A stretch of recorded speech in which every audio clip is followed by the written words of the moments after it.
Bonjour à tous et bienvenue sur Procrastinawat, c'est Marion qui vous parle. Alors la dernière fois je vous ai raconté toute la life de cette pauvre Madeleine. Vous vous rappelez que Madeleine, elle voulait apprendre l'italien absolument, que c'était le rêve de sa vie, son secret un peu caché, qu'elle n'en parlait pas trop finalement parce qu'elle avait un brin honte. Et elle avait un brin honte de quoi? De ne pas être passée à l'action. Elle ne s'est pas lancée, elle ne s'est pas inscrite dans une école de langue, elle n'a pas pris de cours d'italien, jamais. Ça fait 20 ans qu'elle y pense, 20 ans qu'elle en rêve, 20 ans qu'elle se dit qu'elle va le faire pour arriver à un stade où finalement elle est quasiment sur le point de renoncer. À ce stade de notre histoire, elle est quasiment sur le point de renoncer, Madeleine. Donc on est bien malheureux pour Madeleine justement parce qu'on aimerait bien qu'elle réalise ce rêve en fait, si ça lui tient vraiment à cœur, et on imagine que c'est le cas puisque ça fait 20 ans qu'elle y pense. On se dit que ça serait chouette qu'elle arrive à le faire. Nous, de l'extérieur, ça nous semble pas bien compliqué de passer la porte d'une école de langue, d'aller voir un site, de se renseigner sur des tarifs, sur des formules. Finalement, vous savez quoi? C'est comme les histoires d'amour. De l'extérieur, c'est toujours hyper facile. On a toujours plein d'idées pour donner des conseils. Et quand on est dedans, étonnamment, c'est drôlement plus compliqué. Voilà, le parallèle vaut ce qu'il vaut, mais peut-être qu'il vous parlera. Alors je voudrais d'abord faire un petit rappel rapido sur ce qu'est la procrastination chronique et la procrastination occasionnelle. Donc les gens qui procrastinent de manière occasionnelle, c'est vous, c'est moi, c'est nous, c'est tout le monde. Donc c'est pour ça qu'on ne se jette pas la pierre, ça arrive et c'est normal. On procrastine un peu, on retarde un peu à droite, on annule un peu un rendez-vous à gauche, on met sous le tapis un dossier qui ne nous intéresse pas trop, on remplit sa déclaration d'impôt la veille de la date limite alors que ça fait 1 mois et demi qu'on nous bassine avec ça. Voilà. Ça, c'est de la procrastination occasionnelle. Tant qu'il n'y a pas de graves conséquences, tant que vous n'en souffrez pas, tant que ça ne vous empêche pas de faire ce que vous avez envie de faire, ce qui est important pour vous, que ça ne vous bloque pas, c'est ok. Voilà. Ça, c'est dit. Et pour les autres, pour qui c'est un peu moins ok, du coup, les procrastinateurs chroniques, dirons-nous donc, ce sont les gens qui vont se retrouver dans un espèce de cercle vicieux qui n'est pas super confortable, il faut bien le dire, ni agréable. Une répétition d'évitement. Donc on va éviter des situations, on va éviter des objectifs, on va éviter des missions, on va éviter des tâches. Parce qu'en fait, ça éveille en nous des émotions hyper inconfortables et désagréables qu'on n'a pas envie de vivre. Et comme on n'a pas envie de vivre et qu'on cherche à les éviter, eh bien on fuit, on évite et donc on ne fait pas. On ne s'y met pas, ou on ne termine pas, ou on reporte, ou on attend. Voilà. Après, vous voyez bien, vous pouvez y mettre ce que vous voulez derrière, mais je pense que l'idée est assez claire. Donc, encore une fois, je le répète, mais je ne le dirai jamais assez, la procrastination n'est pas un problème si ça ne vous bloque pas, si ça n'éveille pas en vous des émotions négatives vis-à-vis de vous-même, que ça n'apporte pas de regret, pas de frustration, il n'y a pas de problème. Voilà, soyons bien clairs là-dessus. Ça commence à devenir un problème si ça vous pose un problème à vous, et pas à votre entourage, pas à votre patron. Si vous êtes ok avec ça, et que ça dérange les autres, c'est comme d'autres habitudes que vous pouvez avoir ou d'autres manies. Peu importe, ils feront avec ou ils feront sans. C'est pas finalement tellement votre problème, c'est le leur. Mon propos concerne vraiment les gens qui eux-mêmes ont envie d'évoluer là-dessus, de changer parce qu'ils ne sont pas satisfaits avec cette habitude dans leur vie. Pour les autres, vous avez bien raison, continuez comme vous êtes, il n'y a aucun souci. Alors ici, je voudrais reprendre un petit peu notre petite copinette Madeleine, donc cette charmante quadra enthousiaste qui, malgré tout, depuis 20 ans, n'a jamais entamé quoi que ce soit pour se lancer dans ses cours d'italien et qui n'a même pas commencé à mettre le pied ou le doigt dans quelque solution que ce soit à ce problème-là, on est bien d'accord? Rien. Donc ici, j'ai choisi donc de me concentrer sur une des formes les plus courantes de la procrastination, celle que Madeleine expérimente dans notre histoire, à savoir la difficulté à se lancer. C'est une chose que rencontrent souvent les gens qui procrastinent, la difficulté à se lancer, la difficulté à démarrer, la difficulté à entamer quelque chose par peur de ressentir, comme on l'a déjà évoqué, tout un tas d'émotions désagréables. Alors nous allons voir comment éviter les difficultés que vous pouvez rencontrer quand vous vous retrouvez face à une tâche, un projet, et plus particulièrement donc dans cette fameuse phase un peu délicate pour certains d'entre nous, de démarrage, de mise en mouvement. Donc Madeleine, elle vit cette sorte d'immobilisme, de paralysie face à son projet, parce que peut-être qu'elle le trouve ridicule, ou peut-être qu'elle le trouve gigantesque, très probablement parce qu'elle ne sait pas par où commencer, tout simplement.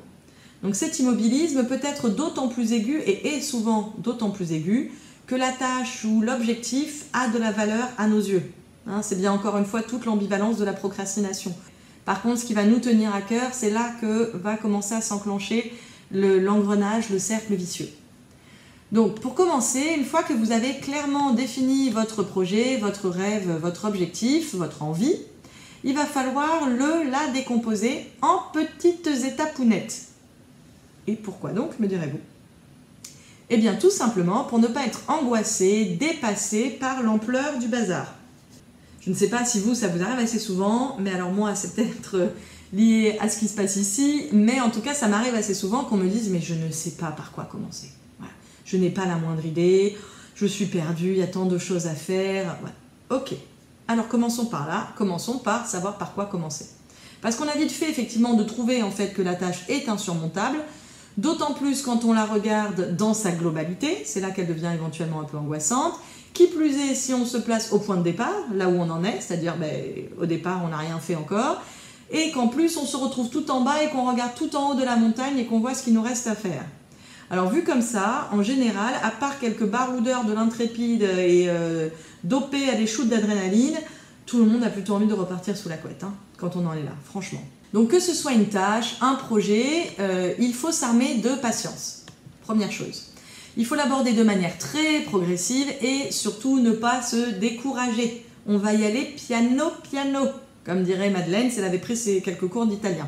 Donc petit clin d'œil d'ailleurs à Madeleine, il y a un adage italien que j'aimerais partager avec vous, que vous connaissez peut-être, qui dit « Chi va piano va sano et chi va sano va lontano ». Donc une traduction en français dirait « Qui va doucement va sûrement et pour longtemps ». Et c'est ce qui nous intéresse en fait. C'est pas d'aller vite et sur une route mal agencée ou d'aller vite mais pour un petit sprint. Non, en général, quand vous visez un objectif, quand vous avez envie de quelque chose profondément, vous partez plus pour un marathon. C'est bien la raison du découragement, bien souvent, que pour un sprint. Parce que le sprint, vous le faites. Le sprint, vous n'avez pas besoin d'énormément de courage, de motivation, d'organisation pour réaliser un sprint. Vous y allez, go, c'est parti. Voilà. Le marathon, par contre, ça s'anticipe, ça se prépare, ça se décompose, et c'est là qu'on peut un petit peu baisser les bras. Alors, dans un autre registre que l'italien, un petit adage un petit peu vieillot de derrière les fagots, mais qui est toujours super efficace, qui veut voyager loin ménage sa monture. Oui, je vous avais dit, c'est pas une petite nouveauté. La stupeur et la stupéfaction dans cet adage, c'est que la monture, ça n'est rien d'autre que vous, en fait. C'est vous que vous devez ménager pour aller loin et pour longtemps.